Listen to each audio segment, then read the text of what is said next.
Vamos a Hebreos 9. Leeremos varios textos como de costumbre. Prácticamente leeremos todo el capítulo, pero resaltaré algunos pasajes para efectos de la enseñanza de hoy, como estamos acostumbrando a hacer en esta introducción. ¿Listos? Dice: ahora bien, el primer pacto también tenía ordenanzas de culto y un santuario terrenal, porque el tabernáculo fue hecho así. En la primera parte, en la que estaba el candelabro y la mesa y los panes de la proposición, lo que se llama el lugar santo. Y tras el segundo velo estaba la parte del tabernáculo llamada el lugar santísimo, el cual tenía un incensario de oro y el arca del pacto cubierta de oro por todas partes, en la que había una urna de oro que contenía el maná y la vara de Aarón que floreció y las tablas del pacto. Sobre ella los querubines de gloria que cubrían el propiciatorio, de lo que ahora no se puede hablar en particular. 7. Pero en el segundo solo entraba el sumo sacerdote una vez al año, no sin sangre, la cual ofrecía por sí mismo y por los pecados de ignorancia del pueblo. 9. Lo cual era figura de aquel tiempo, en el cual se ofrecían presentes y sacrificios que no podían hacer perfecto al que servía en cuanto a la conciencia, que solo consistía en comidas y en bebidas y en diversos lavamientos y ordenanzas acerca de la carne, impuestas hasta el tiempo de la reforma del pacto. 12. No por sangre de machos cabríos ni de becerros, sino por su propia sangre entró Cristo una vez para siempre en el lugar santísimo, habiendo obtenido eterna redención. 14. Cuanto más la sangre de Cristo, quien por el Espíritu Eterno se ofreció a sí mismo sin mancha a Dios, limpiará sus conciencias de las obras muertas para que sirvan al Dios vivo. Así que por esto es mediador del Nuevo Testamento, para que interviniendo la muerte para la redención de las transgresiones que había bajo el primer testamento, los que son llamados reciben la promesa de la herencia eterna, porque donde hay un testamento es necesario que intervenga la muerte del testador, porque el testamento por la muerte es confirmado, de otra manera no es válido entre tanto que el testador vive. Por eso ni aun el primero fue consagrado sin sangre, porque habiendo anunciado Moisés todos los mandamientos según la ley a todo el pueblo, tomando la sangre de los becerros y de los machos cabríos con agua y lana de grana de hisopo, roció al mismo libro y también a todo el pueblo, diciendo: esta es la sangre del pacto que Dios les ha mandado. Y además de esto roció también con la sangre del tabernáculo y todos los vasos del ministerio, y casi todo es purificado con sangre según la ley, y sin derramamiento de sangre no se hace remisión. 25. Y no para ofrecerse muchas veces a sí mismo, como entra el sumo sacerdote en los lugares santos cada año con la sangre ajena. De otra manera le hubiera sido necesario a Cristo padecer muchas veces desde el principio del mundo, mas ahora, en la consumación de los siglos, se presentó una vez para siempre por el sacrificio de sí mismo para abolir el pecado. Y de la manera que está establecido a los hombres que mueran una sola vez, y después de esto el juicio, así también Cristo fue ofrecido una sola vez para cargar con los pecados de muchos, y la segunda vez será visto sin pecado por los que lo esperan para salvación. Amén.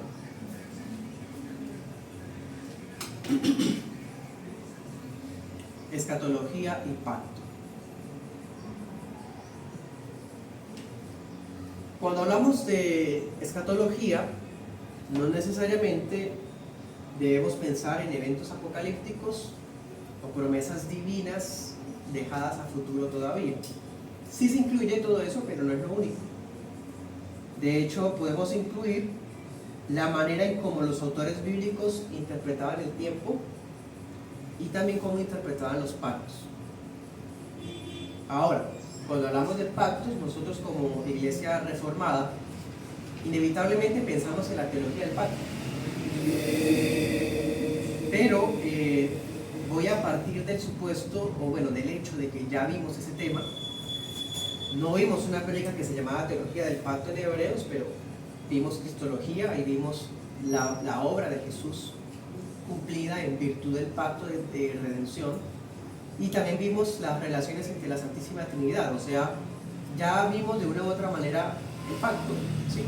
Visto como el pacto de gracia, de redención. Así que cuando hoy voy a hablar de pacto, no estoy hablando de teología del pacto, sino que voy a compartirles brevemente el concepto de pacto como tal. ¿Qué significa la palabra pacto en hebreos? ¿Sí? Porque este concepto es muy importante, pero es muy polémico en algunos círculos. Entonces la idea es que conozcamos este tipo de debate que se está dando en algunos sitios y podamos resolver nuestras propias inquietudes. Porque seamos francos, hermanos, en el Antiguo Testamento se habla mucho de pacto, pero en el Nuevo Testamento casi no. Y se incluye una palabra que nunca se había visto, testamento. ¿Es legítimo que se llame Nuevo Testamento? ¿Por qué no le decimos Nuevo Pacto mejor? ¿O da igual? ¿Sí? Eso es lo que quiero resolver. ¿Por qué es tan importante ese cambio de palabras? ¿Sí de verdad importa o es algo que nos debe tener sin cuidado? ¿Bien? Estaré viendo la enseñanza, bueno, dándoselas en 3 puntos. La primera será, primer punto, una lectura bíblica del tiempo. ¿Sí? ¿Cómo interpreta el tiempo la gente? Los griegos tienen una forma de ver el tiempo. Nosotros pensamos en un reloj. Y así, las culturas ven el tiempo siempre definiéndolo de manera particular. Pero ¿cómo la ve la Escritura en Hebreos? El segundo punto, veremos la doctrina del fin de los tiempos. O sea, más particularmente nos enfocaremos un poco en lo que piensa el apóstol en Hebreos sobre el juicio final, especialmente. Y sobre la muerte, un poco. Y el tercer punto, veremos el concepto de pacto, lo que les estaba diciendo. Vale la pena ese debate de si es testamento o pacto, da igual, qué significa, porque ahora se habla de testamento y no de pacto, ¿sí?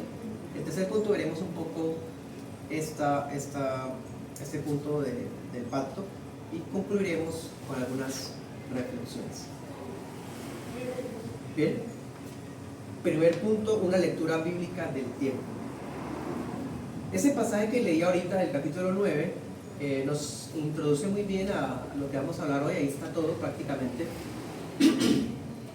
Vemos el tema del juicio, que pues vamos a vivir solo una vez, vamos a morir solo una vez, ¿sí? Y después de esto, el juicio, que Cristo va a volver, pero cuando vuelva no va a estar asociado al pecado en el sentido de que no va a cargarlo sobre su cuerpo, porque ya cumplió. Ahora Él va a venir con relación al juicio, con relación a la recompensa de los justos, ¿sí? Vemos también el tema del tiempo, porque dice que en el primer pacto se daba tal cosa, en ese tiempo se hacía esto y esto otro, pero ahora, ¿sí? Cristo asume tales funciones, Él hace esto y esto otro. O sea, Él está hablando del tiempo en el capítulo 9 también.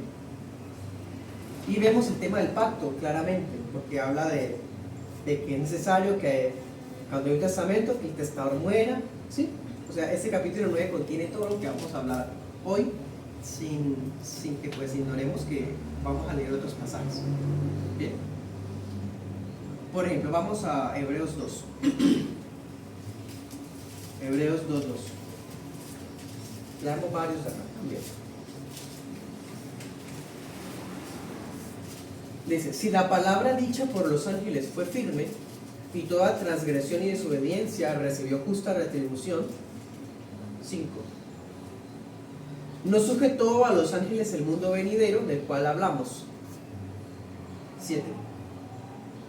Tú lo hiciste un poco menor que los ángeles, lo coronaste de gloria y de honra, y lo pusiste sobre las obras de tus manos. 9. Pero vemos a aquel que fue hecho un poco menor que los ángeles, a Jesús, coronado de gloria y de honra, por el padecimiento de la muerte, para que por la gracia de Dios gustara la muerte por todos, porque convenía que aquel por cuya causa son todas las cosas, y por el cual todas las cosas subsisten, habiendo de llevar muchos hijos a la gloria, perfeccionará por aflicciones al autor de la salvación de ellos. 14.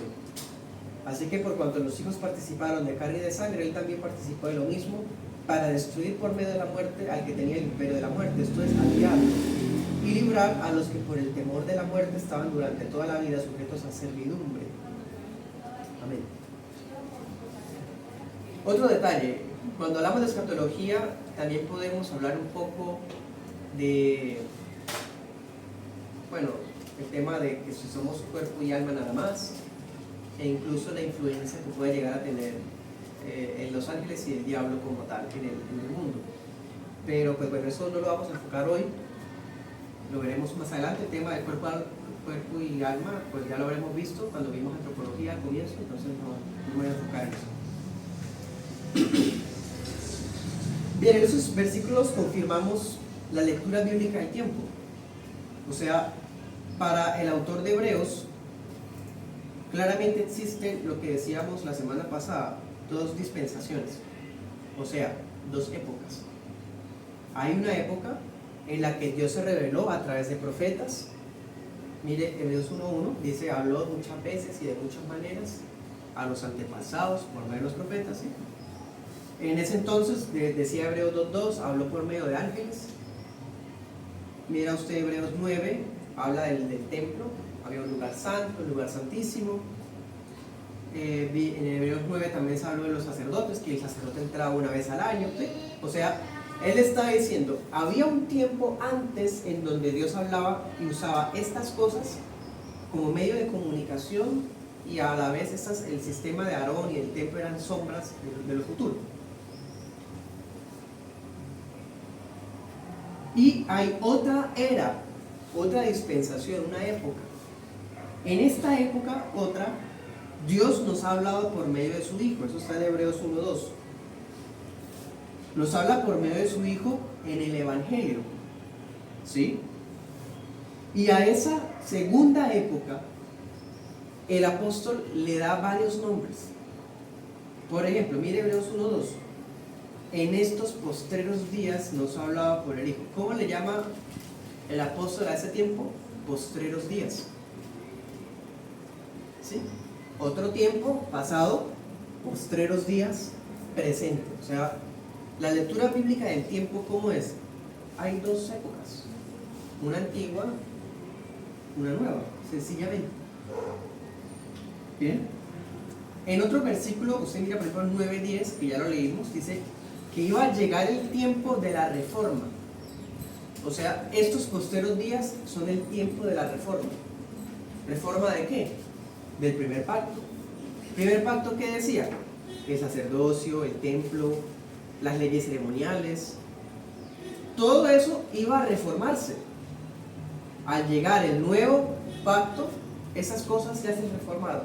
Ahora pues alcanzan su verdadero significado y aplicación. Recuerde 9:26. Otra manera de llamar esta época, esta expresión es una de las más fuertes, dice la consumación de los siglos.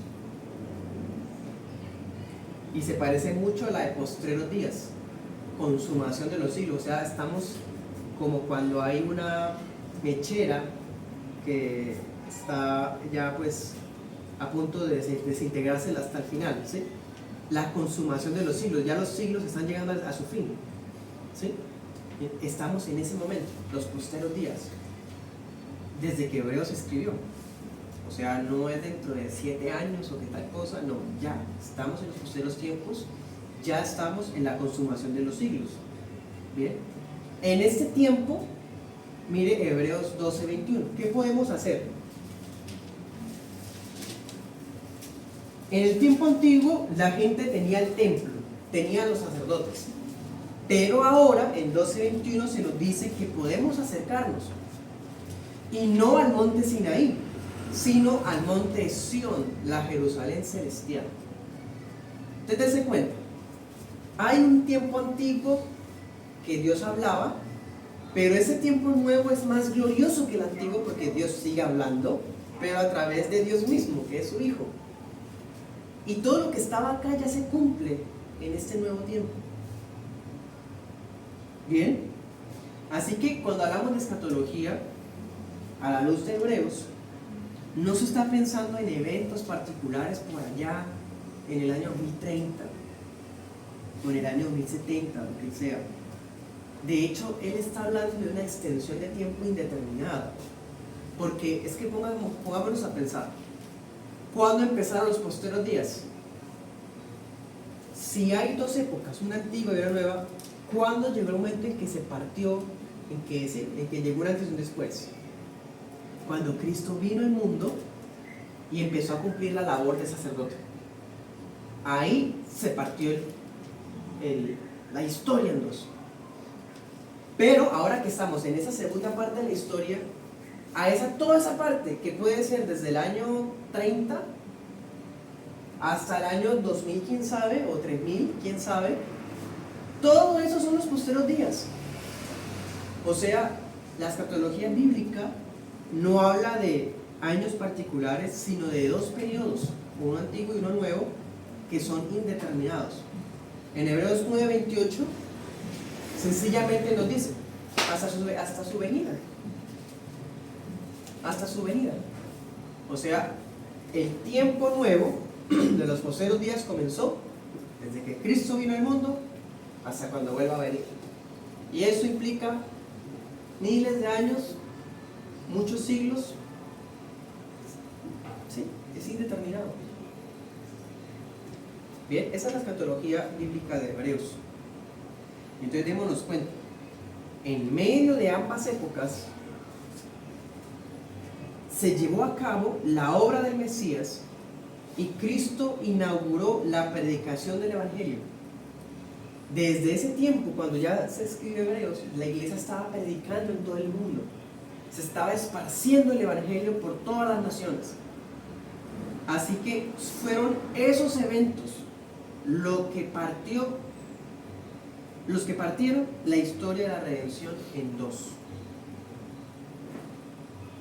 Es decir, si definiéramos el tiempo, no desde el punto de vista filosófico o teórico como un diccionario, sino bíblico, necesariamente al hablar del tiempo estamos pensando en la historia de la redención.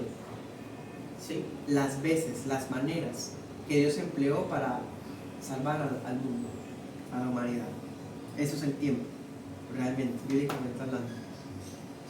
¿Qué más ocurrió en ese tiempo, hermano? Cuando Cristo partió el mundo en dos. Lo leímos ahorita en Hebreos 2:14-15. Dice que destruyó al que tenía el imperio de la muerte. Ese versículo es muy radical. Y algunas sectas hipercalvinistas utilizan ese versículo para decir que Jesús mató al diablo y que el diablo ya no existe. Entonces, si pecamos, ya no pasa nada, porque ya no está el diablo acusándonos. Y como ahora es por gracia y ellos fueron entonces predestinados, entonces pueden pecar y ya no pasa nada porque son salvos, siempre salvos. Esa es una herejía de hipercalvinismo. Aquí nos está diciendo que Satanás haya sido destruido. De hecho, cuando vayamos allá vamos a estudiarlo más a fondo. Pero la idea aquí, si usted lee 2:14 y 15, sencillamente es decirnos, primero, que los hijos de Dios ahora, en esta etapa nueva en la que estamos viviendo, fuimos librados del miedo a la muerte. Éramos presos del miedo. ¿Sí? Ahora, a través de la obra de Cristo, ya no hay ese miedo porque ya sabemos lo que hay. Hay una esperanza viva. ¿Sí? Y otra cosa, dice que fuimos librados de la servidumbre en la que estábamos. ¿Cuál servidumbre había? La de Satanás. Éramos esclavos del diablo, esclavos del pecado. ¿Sí? O sea, cuando dice que Jesús destruyó al que tenía el imperio, no está dando a entender que ya no lo mataron y entonces ya hay libertad para pecar. Simplemente está diciendo que los que son hijos de Dios han sido librados de los efectos del poder, de la influencia, del imperio, de aquel ser que todavía sigue teniendo poder contra los que son de él, que están afuera. Bueno, entonces dense cuenta, hermanos, glorioso saber esta lectura bíblica del tiempo, ¿no? Solo hay dos épocas, y el que partió el mundo en dos fue la obra de Cristo, más específicamente cuando él cumplió su labor como sacerdote. Dense cuenta, es tan importante el oficio sacerdotal de Jesús que pudiésemos identificar su ministerio sacerdotal como la razón de ser del nuevo comienzo de la creación, como si hubiera empezado una creación nueva desde ahí, los postreros días. Bien, pasemos al segundo punto. Hablemos de la doctrina del fin de los tiempos. Cuando hablamos del fin de los tiempos, bueno, ya que provenimos de ese contexto dispensacionalista, inevitablemente pensamos en las bestias, los sellos, las trompetas, las copas y demás situaciones que son bíblicas, pero que pues, son mal interpretadas por ese sistema.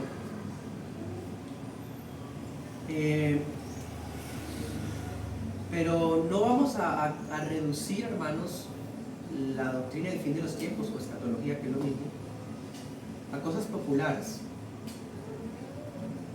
Más bien, el aspecto más central sí tiene que ver con las cosas que van a ocurrir después, pero cuando el apóstol aquí habla en Hebreos sobre el fin, él ni siquiera piensa en eso. Lean, Hebreos 3:6.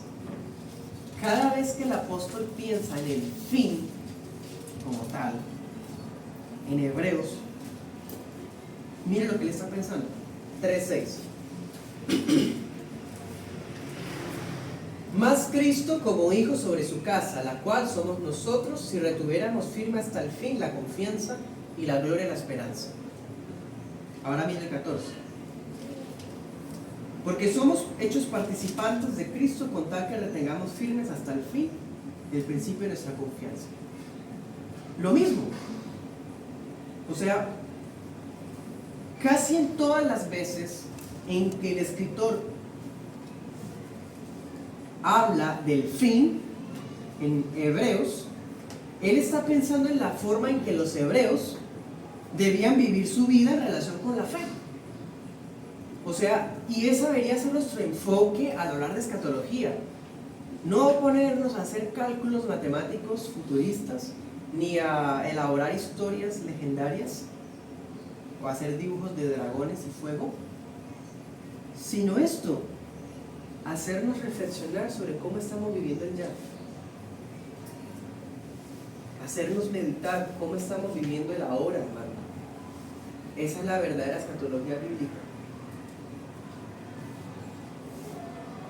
Si soy coherente con mi fe, debo retener la confianza que mostré en el principio. Cuando conocí el Evangelio, quedé entusiasmado y enamorado, porque conocí cuánto el Señor me ama a través de Cristo y su gracia maravillosa, y mejor dicho, a todo el mundo quería expresarle estas verdades gloriosas.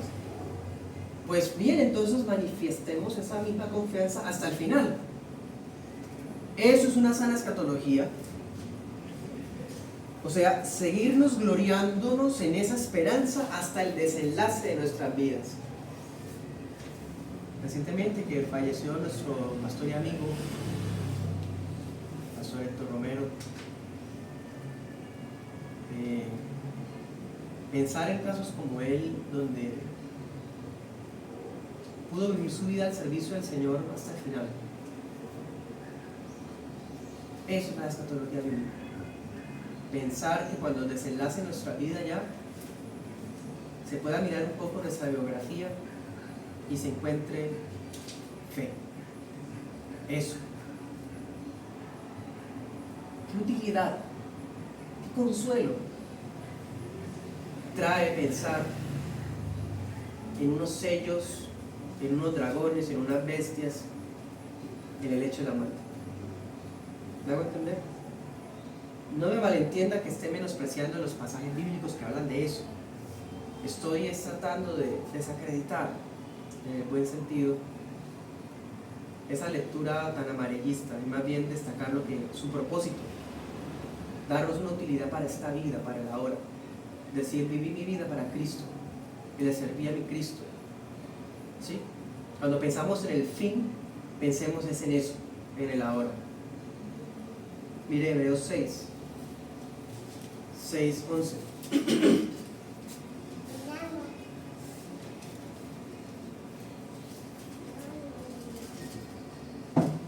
deseamos que cada uno de ustedes muestre la misma diligencia hasta el fin, para plena certeza de la esperanza, para que no sean perezosos, sino imitadores de aquellos que por la fe y la paciencia harían las promesas. Ahí está, hermanos, otra vez.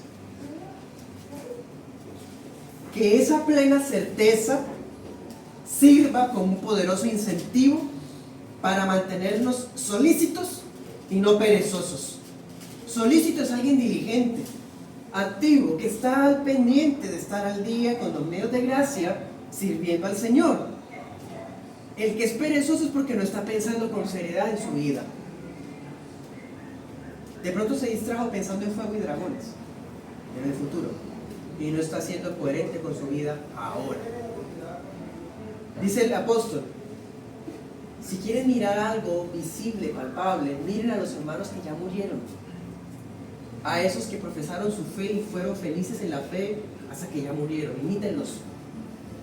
Pastor Héctor, en medio de su servicio, que él mismo confesaba que era poco, pero de toda la vida, murió feliz, heredado las promesas. Imitemos esa fe que duró hasta el lecho de la muerte. A eso va el pasaje. Eso es una sana escatología. Esa es la doctrina del fin de los tiempos bíblica.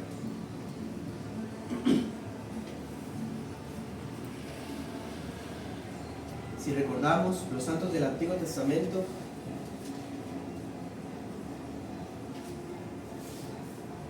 ellos practicaron esta fe hasta el final, en medio de leones, amenazas de muerte y demás. Hebreos 11 nos recuerda todo lo que sufrieron.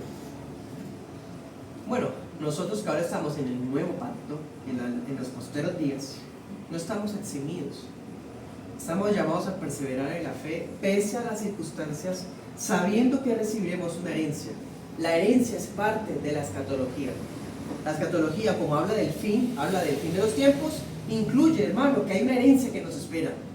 Hay una recompensa que nos espera, así como existe un juicio que viene. Eso es la escatología también.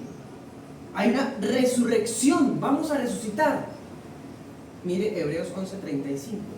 Ese pasaje implica que algunos resucitarán mejor que otros. Ese pasaje lo que quiere decir es que la recompensa, cuando sea la resurrección, será diferente para las personas, en el sentido de que algunos fueron más solícitos que otros.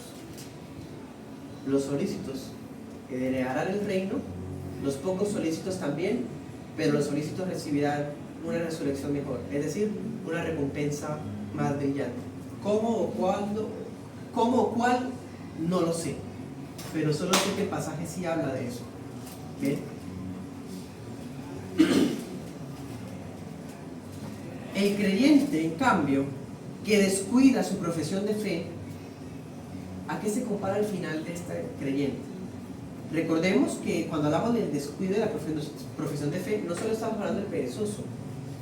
De hecho, acuérdense que el contexto de Hebreos es la apostasía. Hay hermanos que estaban titubeantes, que estaban como que ya me estoy desanimando porque perdí todo por ser cristiano, yo como que me vuelvo al judaísmo.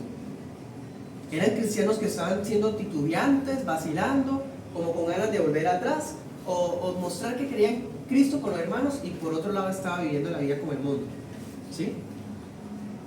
Estaban en peligro de apostasía. Entonces miren lo que les espera a estos. Hebreos 6:8. La tierra que produce espinos y abrojos es reprobada y cercana a maldición, cuyo fin es ser quemado. Él está diciendo, hermanos, seamos buena tierra, porque la tierra que solo produce espinas está destinada a ser quemada. O sea, él está enseñando ahí que el creyente que descuida su profesión de fe, su final se parece más al de las espinas quemándose por la maldición de Dios. Así que, hermanos, definitivamente con estas cosas en mente debe cobrar más importancia la forma en que vivimos nuestros días hoy. Lo leímos ahorita en Hebreos 9. Dios decretó que todos los hombres mueran una sola vez. No hay reencarnaciones, no hay segundas oportunidades, no hay apariciones de ánimas. No, la gente se muere una sola vez, fin. Y después del fin, ¿qué sigue? 9:27, el juicio. No hay más.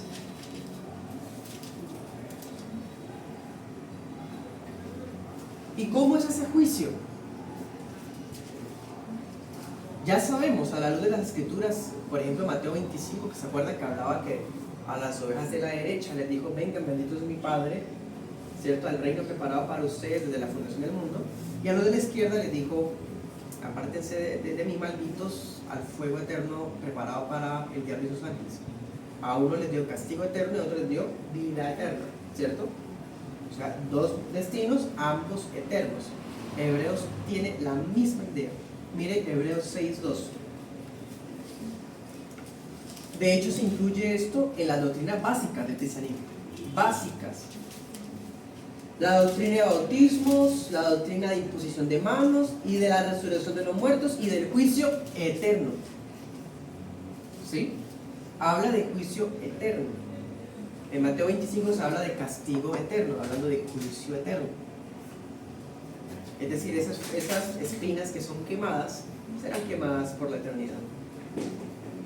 Y luego en 9:12, mire 9:12.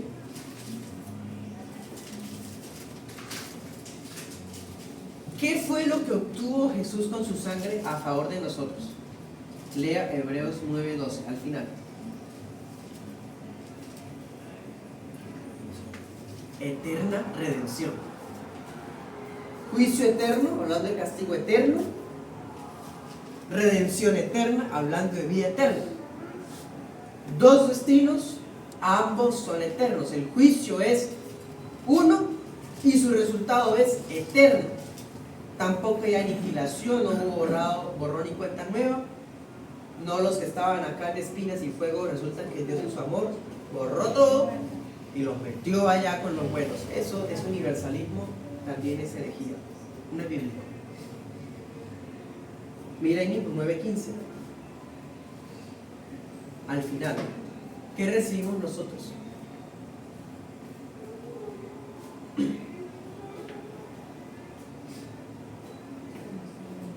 ¿9:15? ¿Qué dice? Herencia eterna. Otra vez. La eternidad está enmarcada en todo esto.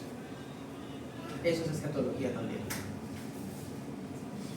Entonces, hermanos, por medio de la fe sabemos, como dice Hebreos 11:7, que hay un juicio cuando muramos, o sobre todo el mundo cuando regrese Cristo. Así que la certeza, la convicción de que existe un juicio es un motivo más para llevar una vida de temor de Dios. Mirar a los que vivieron y murieron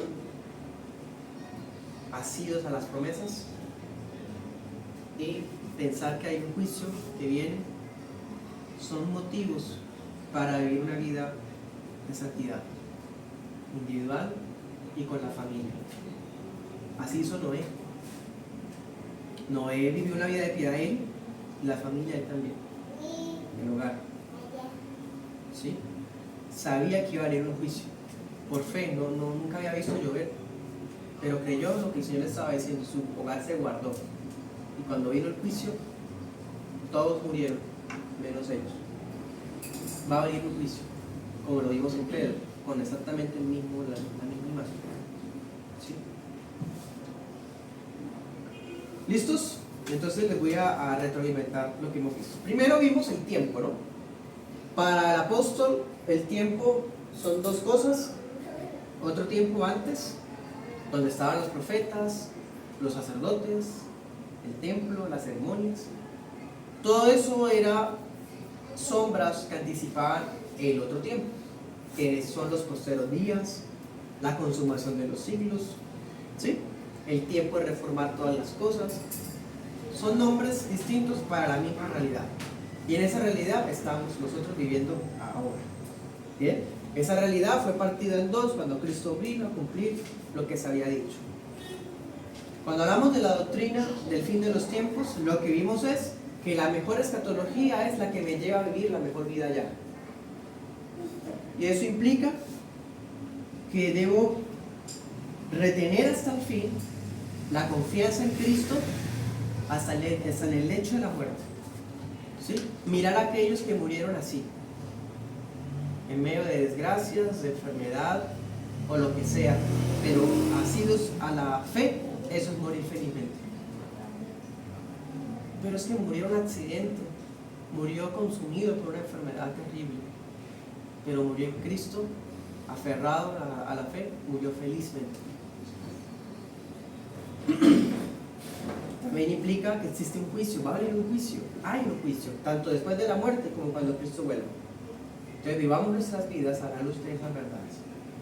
Bien, ahora ese tercer punto, lo que les decía al comienzo, veremos el pacto.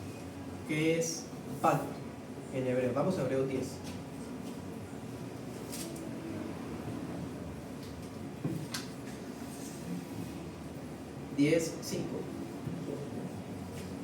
Dice: por lo cual, entrando en el mundo, Cristo dice: sacrificio y ofrenda no quisiste, mas me preparaste cuerpo. Holocaustos y expiaciones por el pecado no te agradaron.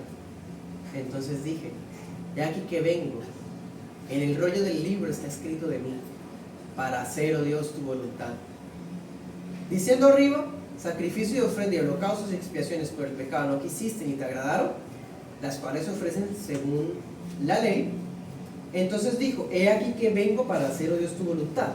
Quita lo primero para establecer lo segundo, por cuya voluntad somos santificados mediante la ofrenda del cuerpo de Jesucristo, hecha una vez para siempre.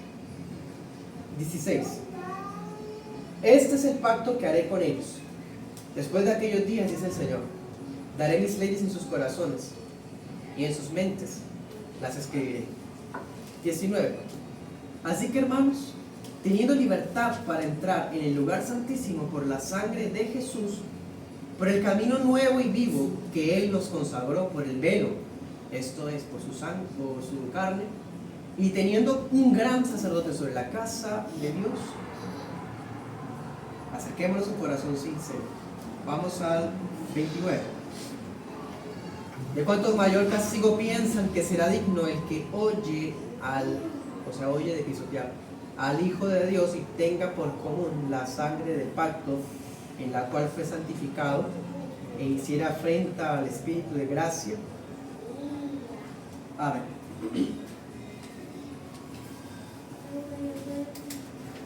Hermano, hemos leído varias veces, por ejemplo, anote 7:22, 8:6. Ahora que vamos a hablar de pacto, que al Señor Jesús se le describe de dos maneras con relación al pacto. Primero, se dice que Él es fiador de un pacto mejor. En otro pasaje dice que Él es mediador del nuevo pacto. O sea, Jesús es fiador y mediador. ¿Qué significa eso? Bueno, ahorita leímos precisamente el resumen de lo que vamos a hablar en este punto. El Señor Jesús vio lo que se hacía en el tiempo de antes. Él dijo: Padre, esas cosas no te agradaron más. Y no porque no las haya ordenado, sino porque no eran eficientes como para borrar el pecado totalmente. Entonces Jesús le dice al Padre: aquí estoy, envíame a mí, dame un cuerpo y cumpliré tu voluntad. El Padre le da el cuerpo, y cuando Cristo cumple la voluntad del Padre, ¿qué ocurre? Santifica a su iglesia. ¿Sí? Cuando santifica a su iglesia, entonces inaugura un nuevo pacto, porque ya, como Cristo ya dijo que eso no te agradó y ahora traigo lo nuevo, el cuerpo, se necesita entonces una reforma, porque la ley dice que hay sacerdotes, que hay ceremonias, que hay sacrificios, y ahora Cristo dice: no, ahora estoy yo.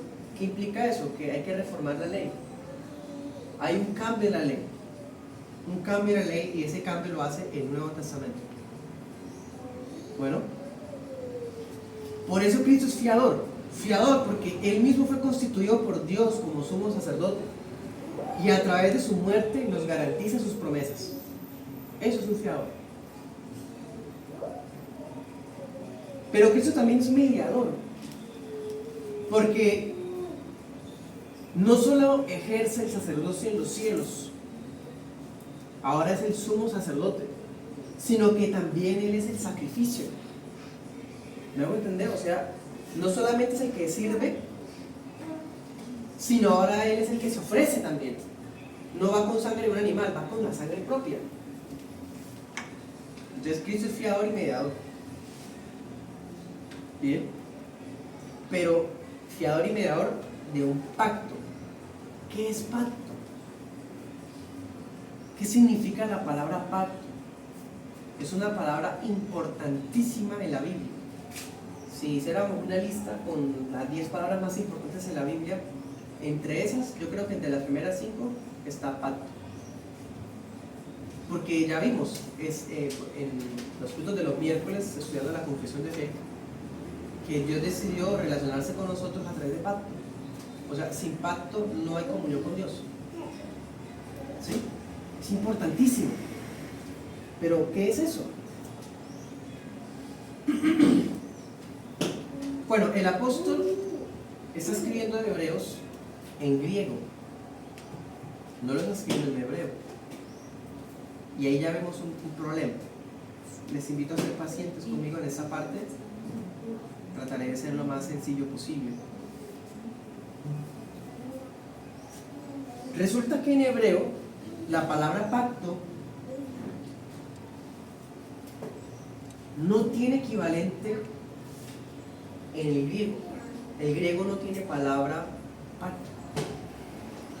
Entonces, cuando el Espíritu Santo inspira aquí al escritor, le da una palabra que reemplaza la palabra pacto que estaba en el hebreo, pero que no existe en el griego. El escritor de hebreo no es un judaizante que mete palabras en hebreo mientras habla en griego. No, él está hablando en griego todo el tiempo.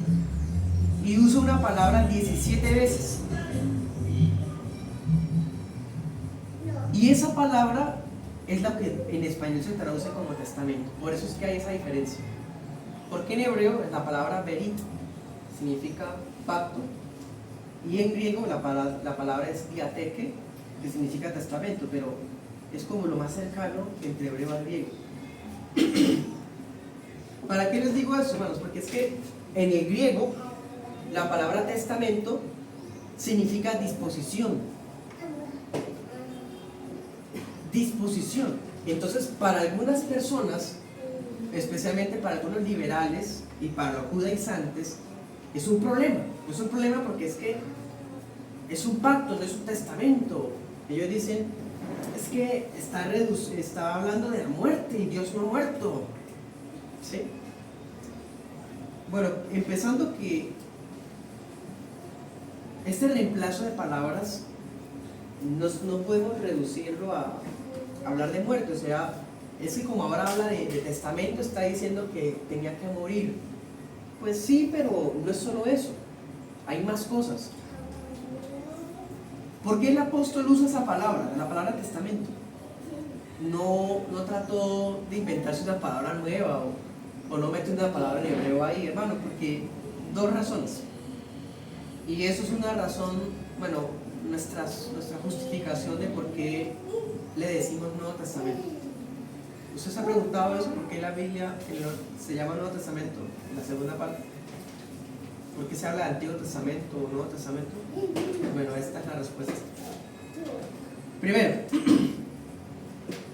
se está actualizando el concepto. Ya no se habla de pacto de gracia, ahora en hebreo se habla de Nuevo Testamento. Pero es lo mismo, solo que esto de acá se actualiza acá, porque hubo una reforma. Bueno, además, el término testamento funciona muy bien, porque sigue resaltando que la comunión con Dios se construye sobre la base de su propia iniciativa. de su gracia soberana. Cuando hablábamos de pacto, ¿qué decíamos? Que Dios condescendía y hacía un pacto con la gente. Entonces no era entre iguales, sino que Dios hacía un pacto con ellos y ellos debían aceptar las condiciones. Cuando hablamos del testamento, ¿no pasa lo mismo? Claro, porque el testador escribe lo que él determina y la persona beneficiada se somete. O sea, vemos que la idea es la misma.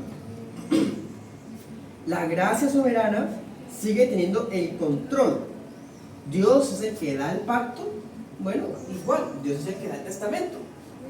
Entonces, hay equivalente, no hay problema. Dios es el que establece las condiciones del acuerdo. Por eso se puede llamar nuevo pacto, nuevo testamento. Es más, yo, por ejemplo, intercambio las palabras. Ustedes se dan cuenta, a veces le digo nuevo pacto, nuevo testamento, no veo problema con eso. Por esto. O sea, los que objetan en la palabra testamento dicen es que el testamento es un contrato y el contrato es entre iguales. Es más, hoy día el contrato o el testamento, bueno, algunos piensan así, no, se puede objetar. Entonces puedo decir, no estoy de acuerdo con que él haya hecho eso, entonces lo demando el testamento. Hermano, en la cultura griega eso no pasaba. El testamento era una voluntad firme, que ya dejaba de ser testado, no podemos interpretarlo basado en los contratos de ahora. Y mucho menos en el testamento civil del siglo XXI, en Colombia. Entonces, cuando hablamos de testamento, no estamos hablando de un contrato, estamos hablando de una voluntad revelada, unilateral, es decir, Dios la quiso mostrar. No hay una alianza entre iguales. Bueno, o sea, la palabra testamento sigue conservando la misma esencia de la palabra pacto, que destaca Dios soberano. Bueno, la segunda razón por la cual no hay inconveniente con el cambio de palabra es porque ellos dicen, bueno, es que el testamento requiere muerte, entonces está diciendo que Dios se murió, porque si el testamento tiene que hacerse vigente y tú se cae el testamento, entonces Dios tiene que morir. Pues no se reduce a la muerte, pero sí la incluye necesariamente, y Hebreos 9:15 lo habla, lo leímos ahorita.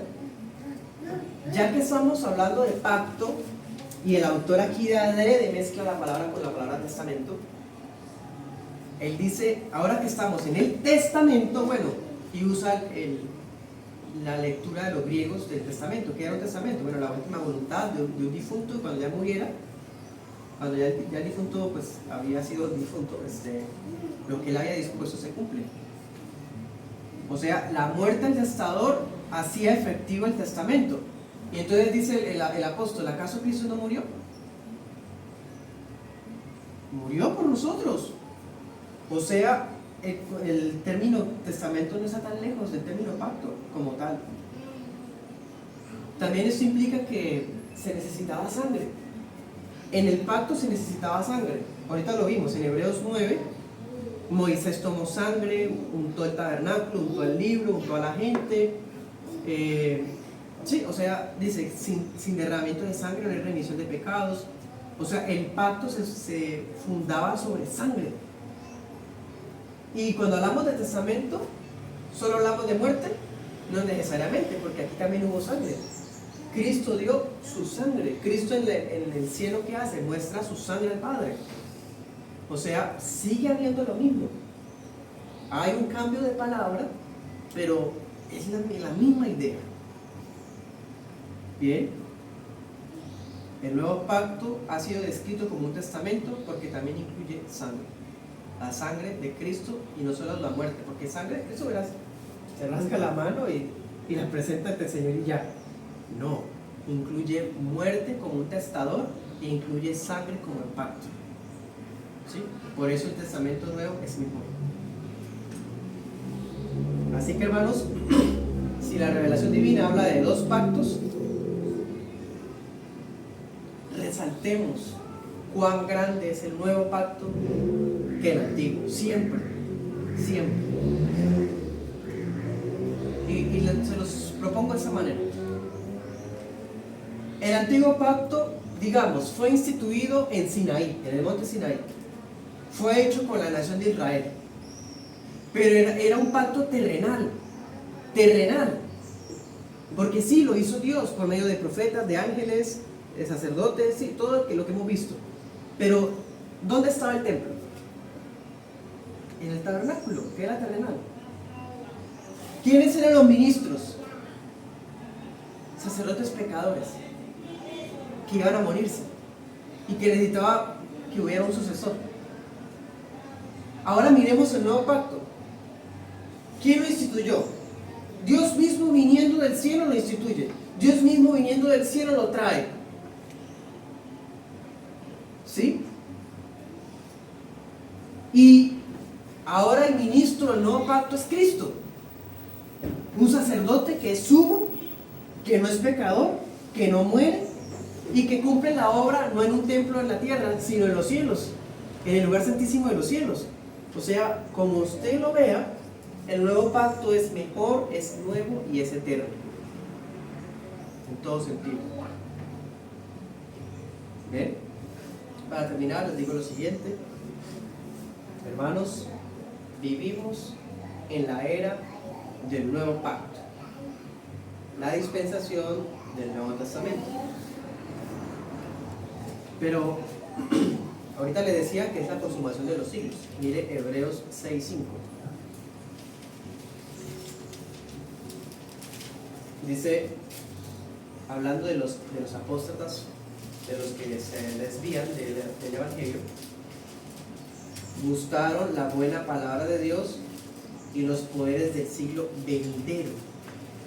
O sea, está hablando de la consumación de los siglos y acá habla de un siglo venidero después de que los siglos acaben. ¿Cómo es eso posible? Lo que enseñamos una vez, ya, pero todavía no. Ya estamos en los posteros tiempos, pero todavía no es el siglo venidero. ¿Sí? Ya estamos en la consumación de los siglos, pero todavía no es el siglo venidero. Ya estamos en vísperas del juicio, pero el juicio no ha llegado. Ya estamos gozando los poderes del siglo venidero, aunque el siglo venidero no ha llegado. Impresionante, o sea, quiere decir que este tiempo, aunque estamos en el peregrinaje en esta tierra, con el pecado, la lucha con todas esas cosas, desde ya estamos gozando de las glorias de los cielos, desde ya. Sí, pero ¿cómo? Si todavía tengo lucha con el pecado, fallo todavía al Señor, todavía vemos, mejor dicho, tantas cosas que el diablo usa para herirnos, pero es que ya gozamos, hermanos, de los poderes celestiales. Léalo, a través de usar la buena palabra, esta predicación, de disfrutar de la iglesia bíblica, eso es gustar de los poderes venideros ya.